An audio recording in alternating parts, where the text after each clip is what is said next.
আজকের এই ভিডিওটা যে সকল প্রবাসীর টাইমলাইনে গিয়েছে, ইমানি দায়িত্ব হিসাবে একজন প্রবাসীর পাশে দাঁড়ানো হিসাবে আজকে ইরানের সাপোর্ট করা দরকার নেই। শিয়া সুন্নি ভেজাল আমি বাদে দিলাম।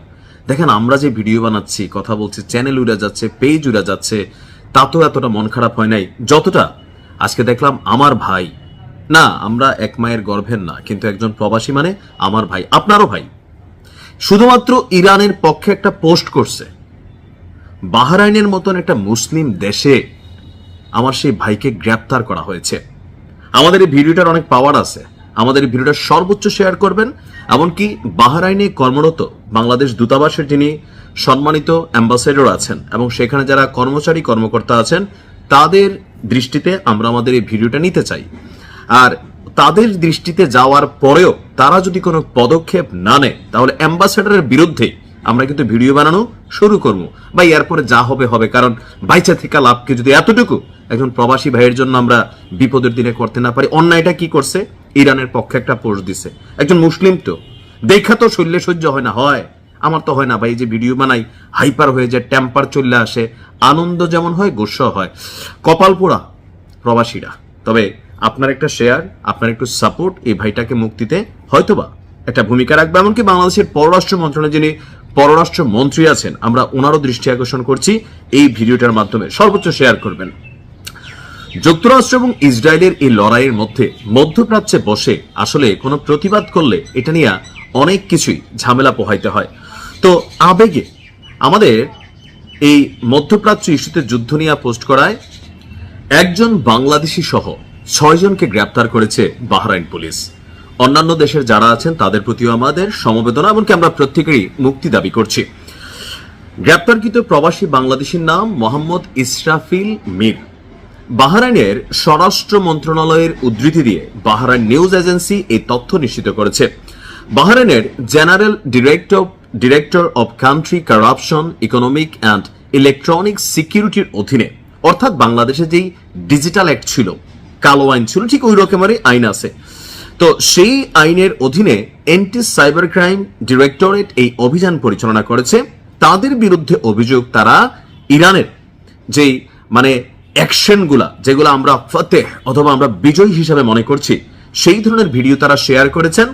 এবং নানান পরিস্থিতি নিয়ে, কারণ বাহরাইনকে যে ঠাপাচ্ছে ইরান বিভিন্ন জায়গায়, মাইর খাইবা, আওয়াজ করবা না, বিদেশি চাইয়ে থাকবা, তোমরা কোনো প্রতিবাদ করবা না।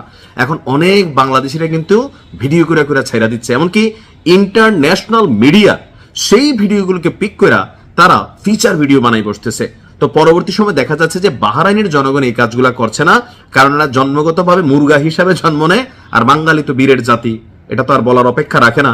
তো ওইখানে গিয়েও বীরত্বটা প্রকাশ করে, কিন্তু আসলে বীরত্বটা তাদের জন্য এখন অভিশাপ হয়ে দাঁড়িয়েছে। বাহরাইনের নিউজ এজেন্সি বলছে যে 6 জন এশীয় নাগরিক আপনার এই ধরনের ভিডিও আপনার প্রচার করেছে। এতে কি হয়েছে? এতে এটা হয়েছে যে জনগণের মধ্যে একটা ন্যারেটিভ তৈরির চেষ্টা চালাচ্ছে, আরে বেটা মুরগার জাত। হ্যাঁ, এই যে দেখেন, আমার যারা বলেন যে ভাই বাহরাইনের প্রবাসীদের প্রতি কি আপনার মায়া হয় না, আপনাদের প্রতি আমার সর্বোচ্চ ভালোবাসা। যে একজন বাংলাদেশি গ্রেপ্তার হয়েছে তার জন্যই তো কথা বলতেছি, কিন্তু বাক স্বাধীনতা আদৌ কি আছে আরবদের দেশে? আমরা যতই পশ্চিমাদের গাইলে, আমি নিজে থেকেই মুসলিম দেশে ভাই এত বড় দাড়ি রাখেন, কোনো সমস্যা নাই, বড় বড় নিকাব করেন, হিন্দু হন, খ্রিস্টান হন, মুসলিম হন, কোনো সমস্যা নাই। কিন্তু আমাদের আরব রাষ্ট্রগুলোতে পশ্চিমাদেরকে আব্বা মনে করে আব্বার বিরুদ্ধে কোনো কথা বললে এখানে অ্যাকশনে চলে যায়, এখানে কোনো কিছু বলা যায় না, রাষ্ট্রীয়ভাবে সবকিছু প্রহিবিটেড, অর্থাৎ নিষিদ্ধ কার্যক্রম ঘোষণা করা হয়। দেশটির স্বরাষ্ট্র মন্ত্রণালয় বলছে তাদের বিরুদ্ধে প্রয়োজনীয় আইনি ব্যবস্থা গ্রহণ করা হয়েছে এবং তাদেরকে আরো কঠিন শাস্তির মুখোমুখি করা হবে। দেশটিতে বসবাসরত প্রবাসীদেরকে দৃষ্টান্তমূলক শিক্ষা দিতে নাকি এই ব্যবস্থা নিছে। পারবা, তোমরা পারবা, কারণ তোমাদের কাছে পাওয়ার আছে। আমরা গরিব মিসকিন, কারণ আমরা দুর্নীতিযুক্ত একটা দেশ, আমাদের নেতারা পয়সা টয়সা খাইয়া বিদেশে বাড়ি গাড়ি করে। তো তোমাদের দেশে কামলা দিতে যাই ভাই, মন যা চায় তোমরা তাই করতে পারবা, কিন্তু এটা মনে রাখো যে এই খেলা এখানেই শেষ হবে না। বাহরাইনে তোমরা আমাদের মুখ বন্ধ করতে পারবা, কিন্তু বাংলাদেশ থেকে মুখ বন্ধ করে দেখাও। আমি কুরিয়া বৈশাও ভাই ঠাপাইয়া নিউজ করছি, থামি নাই। কুরিয়াতে আসলে এতটা রেস্ট্রিকশন ছিল না, পৃথিবীর অনেক দেশে এই ধরনের রেস্ট্রিকশন দেওয়া হয়। তো আমরা আমাদের পররাষ্ট্র মন্ত্রণালয়, আমাদের স্বরাষ্ট্র মন্ত্রণালয়, আমাদের যতগুলো সেক্টর বাহরাইন অথবা বিদেশের এম্বাসিগুলোর সাথে কানেক্টেড, আমরা তাদের দৃষ্টি আকর্ষণ করছি as soon as possible Bangladesh দূতাবাস এ ব্যাপারে যেন প্রয়োজনীয় ব্যবস্থা নেয়। আর যদি না নেয় তাহলে আমরা আরো একটা পাল্টা কাউন্টার নিউজ করব।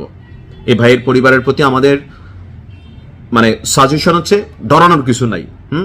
জেল টেল এগুলো বেড়াইতে লেগে থাকে না, হ্যাঁ বেড়া হয়েছে মানে জেল খাটবো, জুলুম খাটবে, এটা ব্যাপার না। ইনশাল্লাহ আপনাদের ছেলে বা আপনার জামাই যারই হোক, এই পরিবারের আমাদের ইসরাফিল ভাই, তিনি বাংলাদেশে এই মুহূর্তে বীর হিসাবে চিহ্নিত হয়েছেন।